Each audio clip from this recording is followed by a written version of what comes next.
வணக்கம். இன்னைக்கு இலங்கையில நடக்கிற மிக முக்கியமான நிகழ்வுகளை பத்தி சுருக்கமா இந்த தொகுப்புல பார்க்கலாம். வாங்க ஆரம்பிக்கலாமா?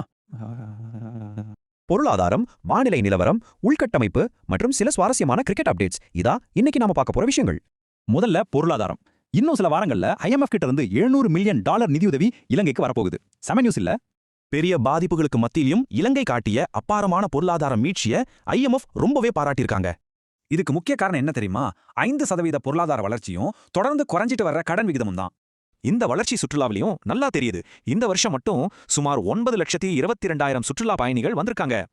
இதுல ரொம்பவே இன்ட்ரெஸ்டிங்கான விஷயம் என்னன்னா, அதிகப்படியான சுற்றுலா பயணிகள் நம்ம இந்தியாவில இருந்து வந்தவங்க தான். இந்த சூப்பரான வேகத்தை தக்க வைக்க 40 நாடுகளுக்கு விசா இல்லாத அனுமதியை பாராளுமன்றம் இப்போ அதிகாரப்பூர்வமா வழங்கியிருக்காங்க. பொருளாதாரம் ஒரு பக்கம் மீண்டாலும் மக்கள் மத்தியில நிஜத்துல என்ன நடக்குது? மோசமான வானிலையால மக்கள் ரொம்பவே பாதிக்கப்பட்டிருக்காங்க. முக்கியமா 8 மாவட்டங்கள்ல பெரிய பாதிப்பு. கழுவு மற்றும் அத்தனக்கழு ஆறுகள்ல இப்போ வெள்ள அபாய எச்சரிக்கையும் விடுத்திருக்காங்க. பல மாகாணங்கள்ல 150 மில்லிமீட்டர் வரைக்கும் மிக கடுமையான கனமழை பெய்ய வாய்ப்பு இருக்குன்னு எதிர்பார்க்கப்படுது. ரொம்ப கவனமா இருங்க. ரொம்பவே வருத்தமான விஷயம், இந்த மழையால 3400க்கும் மேற்பட்ட மக்கள் இடம்பெயர்ந்திருக்காங்க. 2 பேர் உயிரிழந்தும் இருக்காங்க. இந்த தொடர் மழையால இந்த வாரம் நடக்கவிருந்த எல்லா உள்ளூர் போட்டிகளையும் இலங்கை கிரிக்கெட் போர்டு இப்போ ஒத்தி வச்சிருக்காங்க. அடுத்து நாம பார்க்க போறது பொதுச் சேவைகள். நம்ம பள்ளிகள் மற்றும் மருத்துவமனைகளை அரசாங்கம் எப்படி மேம்படுத்துறாங்கன்னு பாப்போமா? 2026 கல்வி சீர்திருத்தங்களுக்கான 5 முக்கிய திட்டங்களை பிரதமர் அறிவிச்சிருக்கார். இது முதல்ல 1ஆம் மற்றும் 6ஆம் வகுப்புகள்ல அமல்படுத்தப்படும். பள்ளிகளுக்கு இடையிலான ஏற்றாத்தாழ்வுகளை குறைக்கவும் பழுதடைந்த கட்டிடங்களை சரி செய்யவும் தான் இந்த வருஷ பட்ஜெட்ல அதிக முக்கியத்துவம் கொடுக்கப்பட்டிருக்கு. அடுத்து சுகாதாரத்துறை. பிராந்திய மருத்துவமனைகள்ல 16 புதிய நவீன இதய சிகிச்சை இயந்திரங்களை அரசாங்கம் இப்ப புதுசா நிறுவுறாங்க.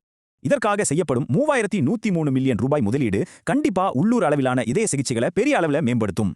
கடைசியா நம்ம ஃபேவரட் கிரிக்கெட் அப்டேட்ஸ். ரசிகர்களை குஷிப்படுத்துற மாதிரி என்னென்ன லேட்டஸ்ட் நியூஸ் வந்திருக்குன்னு இப்ப பார்க்கலாம். உலக டெஸ்ட் சாம்பியன்ஷிப் தரவரிசையில எந்த மாற்றமும் இல்லாம இலங்கை இப்போ 4வது இடத்துல ரொம்பவே ஸ்ட்ராங்கா இருக்காங்க. அடுத்த அதிரடி மாற்றம், ஒரு நாள் மற்றும் T20 போட்டிகளுக்கு இனி குசல் மெண்டிஸ் தான் புது கேப்டனா செயல்பட போறாரு. IPL பொறுத்த வரைக்கும் விராட் கோலியோட அபாரமான 105 ரன்கள் இப்போ RCB அணிய பாயிண்ட்ஸ் டேபிள்ல ஃபர்ஸ்ட் பிளேஸ்க்கு கொண்டு போயிருக்கு. ஆனா ஒரு சின்ன பின்னடைவு, காயமடைந்த நம்ம நுவான் துஷாராவுக்கு பதிலா RCB அணில இப்போ கிளீசன் இணைஞ்சிருக்காரு. இந்த பொருளாதார முதலீடுகள் இலங்கைக்கு நிரந்தரமான நல்ல எதிர்காலத்தை உருவாக்குமா? பொறுத்திருந்து தான் பார்க்கணும். மீண்டும் அடுத்த தொகுப்பில் சந்திக்கலாம்.